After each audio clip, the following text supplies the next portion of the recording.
आप सभी को नमस्कार, नमस्ते, प्रणाम। आप सुन रहे हैं किताबें और मैं। यहाँ आपको सुनने को मिलेंगे प्रसिद्ध लेखकों के बेहतरीन उपन्यास, नाटक और कहानियाँ। तो बने रहिए मेरे यानी लवेश कुमावत के साथ और सुनते रहिए किताबें और मैं। आज मैं आपको सुनाने जा रहा हूँ रविंद्रनाथ टैगोर की लिखी कहानी पोस्टमास्टर। पोस्टमास्टर की पहली पोस्टिंग उलापुर गांव में हुई थी। उलापुर बड़ा ही छोटा सा गांव था। पोस्टमास्टर कलकत्ता का रहने वाला था। गांव के किनारे पर खपरेल की छत वाले एक छोटे से अंधेरे से कमरे में उसका दफ्तर था। वैसे ही एक अलग कमरे में मुंशी व अन्य कर्मचारी बैठते थे। उस जगह के सामने ही एक छोटा सा तालाब था और उसके बाद जंगल या खेत। आसपास ऊंचे ऊंचे वृक्ष खड़े थे। ऐसे में भला कलकत्ता से आए उस पोस्टमास्टर का मन भला क्या लगना था। उसकी हालत तो नदी से निकालकर किनारे पर डाली गई मछली जैसी हो रही थी। कैसी जगह है। फिर उसका मिजाज भी कुछ अलग ही था। लोगों से अधिक मिलना जुलना भी उसे पसंद नहीं था। कार्यालय में काम भी कुछ अधिक नहीं था। छोटा सा गांव, कम काम, आखिर खाली समय कैसे गुजरे। इसका उपाय उसने यह किया कि खाली समय में कविताएं लिखने की चेष्टा करता या फिर कल्पना करता कि यहाँ के वृक्षादि रेत कर यहाँ तक पक्की इमारत बनी होती जिसमें कार्यालय जैसे सभी सुख सुविधाएं होती। वह अपनी कल्पना का पोस्ट ऑफिस बनाता रहता। उसकी तनख्वाह बहुत कम थी। स्वयं ही खाना बनाना पड़ता था। यूं उसने घर के ऊपरी कामकाज के लिए गांव की ही एक अनाथ बालिका को रखा हुआ था। उसे थोड़ा बहुत खर्चा पानी खाना मिल जाता था। उसका नाम रतन था। उम्र यही कोई 12-13 वर्ष की होगी। शाम के वक्त जब सूरज ढलता और गांव के घर में धुआं उठने लगता, वृक्ष दैत्य सरीखे दिखने लगते, इधर उधर की पहाड़ियों में छिपे झिंगुर गुनगुनाने लगते, तब वह भी कमरे के कोने की दीवार में बने आले में मरियल सी लौ वाला दिया जला देता। फिर उस बालिका को पुकारता। रतन रतन बुलावे की प्रतीक्षा में दरवाजे पर ही बैठी रहती थी। वहीं से पूछती, बाबूजी बुला रहे हैं क्या? क्या कर रही है? सोचती हूँ अंगीठी जला दूँ। आपने रसोई? पोस्टमास्टर उसकी बात पूरी होने देते बीच में काटकर हुक्म सुना देते, रसोई का काम बाद में, पहले हुक्का ले आ। वह मुंह बिचकाकर चली जाती और कुछ देर बाद ही हुक्के की चिलम को फूंक मारती ले आती। उस दिन हुक्का लेकर उसने हठात की ही पूछ लिया, अच्छा रतन, तुझे माँ की याद आती है? साहब, वह तो बहुत लंबी कहानी है। कुछ याद है, कुछ याद नहीं। माँ से बाप मुझे ज़्यादा प्यार करता था। बाप की कुछ याद है। रोज़ाना काफ़ी मेहनत करने के बाद शाम को वह घर लौट आता था। इतनी बातें कहते कहते वह पोस्टमास्टर के पैर के पास फर्श पर बैठ गई। फिर उसे याद आने लगा उसका एक छोटा भाई था। बरसात के दिनों में दोनों पेड़ के एक टूटी डाल को छिप बनाकर मछली पकड़ने का खेल खेलते थे। बातें तो बहुत है, मगर यही घटना न जाने क्यों मुझे बार बार परेशान करती है। इस प्रकार की बातें जब होती तो बातों ही रात बीत जाती। जब रात ढल जाती तो पोस्टमास्टर की खाना बनाने की इच्छा नहीं होती थी। सुबह की बनी सब्जी रहती थी। रतन जल्दी अंगीठी जलाकर 2-4 रोटियां पका लाती और उसी में दोनों के रात का खाना हो जाता था।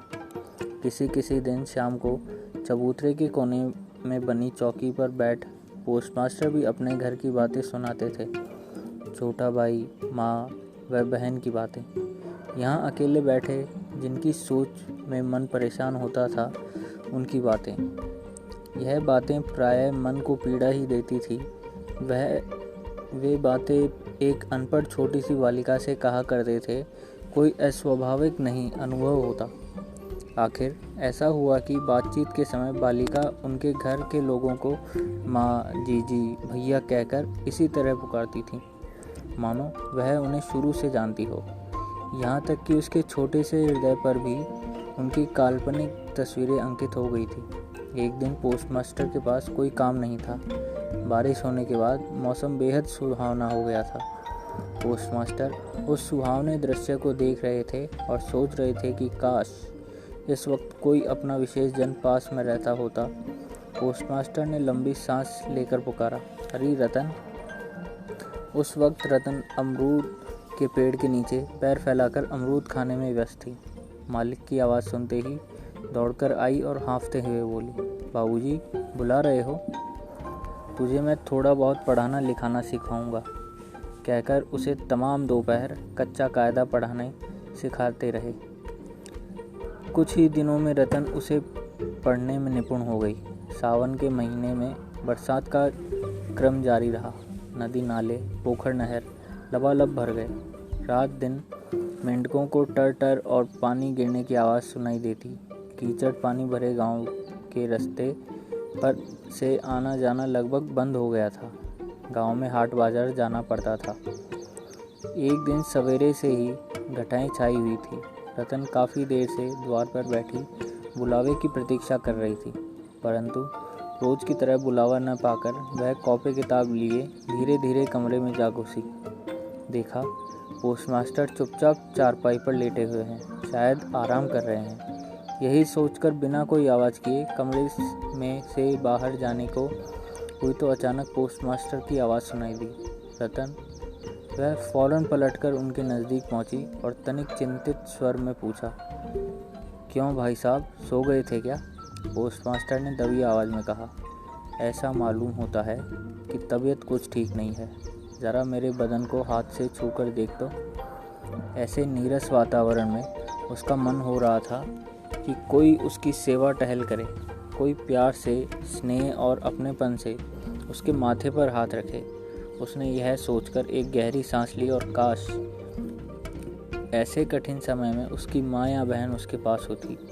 अब वह मासूम बालिका रतन बालिका न रही, उसमें माँ के स्वाभाविक गुण उत्पन्न हो गए। वह फौरन गांव में जाकर हकीम को बुला लाई, फिर सारी रात सेवा में लगी रही। नियत समय पर दवाई देती, सारी रात उसके सिरहाने बैठी रही और खुद ही पथ्य की तैयारी की। रात भर के सैकड़ों बार पूछती रही, भाई साहब कुछ अच्छा महसूस कर रहे हैं ना? पोस्टमास्टर को बिस्तर से उठकर बैठने में काफ़ी दिन लग गए। जब बिस्तर से उठे तो शरीर बिल्कुल बेजान सा था, मगर इस बीमारी ने उन्हें यह फैसला लेने पर विवश कर दिया था कि किसी प्रकार यहाँ से तबादला करवाना ही होगा। और उसी दिन अपनी बीमारी का उल्लेख करते हुए पोस्टमास्टर ने कलकत्ते में अफसर के पास तबादले की प्रार्थना की दरखास्त दी। रोगी की सेवा पूरे करके रतन फिर कमरे के बाहर अपनी जगह पर रहने लगी, परंतु पहले की तरह अब उसके पास बुलावा नहीं आता था। बीच बीच में वह झांकते हुए भीतर को देखती थी। जब पोस्टमास्टर बहुत ही उदासीन होकर कभी चारपाई पर लेटे दिखाई देते, कभी बैठे, वह तब अपनी दरख्वास्त के उत्तर की अधीरता से प्रतीक्षा कर रहे थे। उधर दरवाजे के पास बैठी रतन ने हजारों बार अपना पुराना पाठ पढ़ा। वह यही सोचती रहती कि जिस दिन भाई साहब पाठ की परीक्षा लेंगे उस दिन सबक सुनाने में कहीं गड़बड़ी ना हो जाए। आखिर हफ्ते भर के बाद एक दिन शाम को उसे बुलाया गया।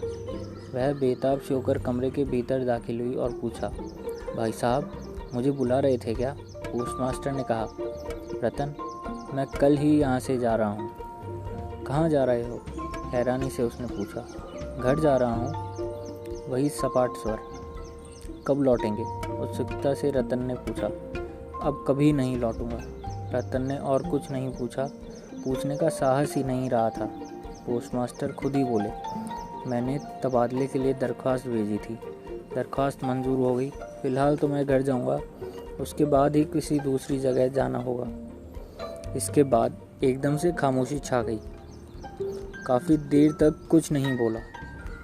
कमरे की जीर्ण छत के एक छेद में से पानी की बूंदें मिट्टी के एक पात्र में गिर रही थी, जिस कारण टप टप की आवाज़ उत्पन्न हो रही थी। थोड़ी देर बाद रतन उठकर रोटी पकाने रसोई घर की ओर चली गई। गुजरे दिनों की तरह रोटी जल्दी जल्दी नहीं पकी। रतन का आज रोटी पकाने का मन ही नहीं हो रहा था। शायद बहुत सी भावनाएं उसे परेशान कर रही थी। पोस्टमास्टर का खाना समाप्त होने पर बालिका हठात उनसे पूछ बैठी, भाई साहब क्या मुझे अपने साथ अपने घर ले चलोगे? पोस्टमास्टर मुस्कुराकर बोले, पगली कहीं की, यह कैसे हो सकता है?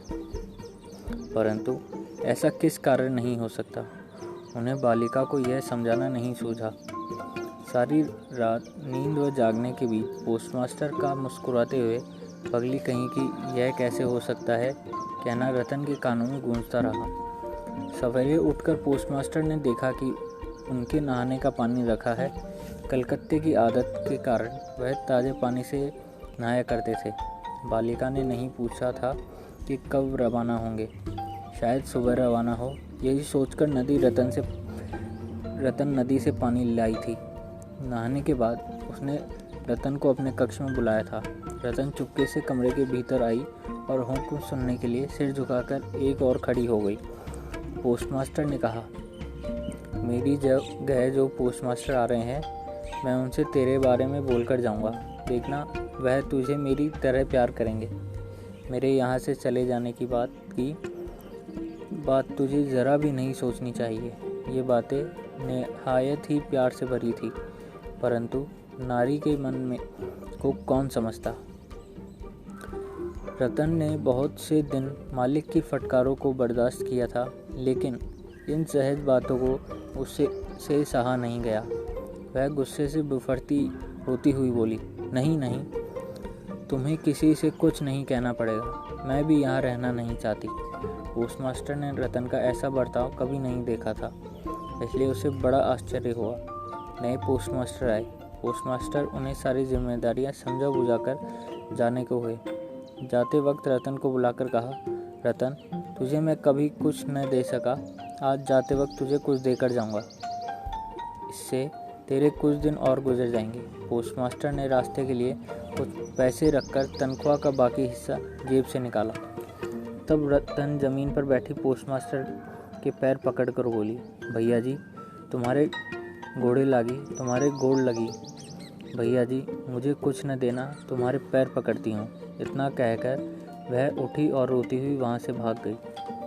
पुराने पोस्टमास्टर लंबी सांस लेकर, हाथ में कारपेट की थैली पकड़कर, कंधे पर छाता लेकर, कुली के माथे पर नीली व सफ़ेद कतारों से एकत्रित टीन की पेटी चढ़ाकर धीरे धीरे नाव घाट की ओर चल पड़े। जब वह नाव पर चढ़े और नाव चलने लगी तो वर्षा प्लावित नदी पृथ्वी के उद्वेलित आंसुओं की भांति चारों तरफ से झलकने लगी थी। तब पोस्टमास्टर दिल में एक भारी वेदना का अनुभव करने लगे। उन्हें लगा मानो एक सामान्य ग्रामीण बालिका के चेहरे ने सारे विश्व की उदासी की छाया फैला दी हो। पोस्टमास्टर को एक बार बड़ी इच्छा हुई लौट जाएं और संसार की गोद से अलग उस अनामिनी को साथ ले आएं, परंतु उस वक्त हवा का तेज रुख होने के कारण बरसाती नदी का बहाव और तेज हो गया। गांव को पार कर शमशान घाट नजर आ रहा था। इधर नदी की धारा में समाते हुए पथिक के उदास मन में यह तत्व झलक रहा था, जीवन में ऐसे कितने विरह हैं, कितने मरण हैं, लौटकर क्या फ़ायदा, दुनिया में कौन किसका होता है। परंतु रतन के मन में किसी ज्ञान का उदय नहीं हुआ। वह आंसू बहाती डाक खाने के इर्द गिर्द घूमा करती। उसके मन में क्षीण सी आशा थी कि शायद भाई साहब लौट आएं। इसी आशा के कारण वह वहाँ से नहीं जा पा रही थी। हाय मूर्ख मानव मन, भ्रांति किसी तरह नहीं मिटती। युक्ति शास्त्र का विधान काफ़ी देर से समझ में आता है। प्रत्यक्ष सत्य को नकारकर झूठी आशा की दो बाहों में मन के भाव समाये रखना चाहती है। अंत में किसी दिन समस्त नब्जों को काटकर खून चूसकर भाग जाती है। तब हमेशा होश आता है और दूसरी भ्रांति के बंधनों में फंसकर जाने के लिए उतारू हो उठती है। आशा करता हूँ आपको यह कहानी अच्छी लगी होगी। तो ऐसी ही और कहानियों के लिए सुनते रहिए किताबें और मैं। तब तक के लिए धन्यवाद।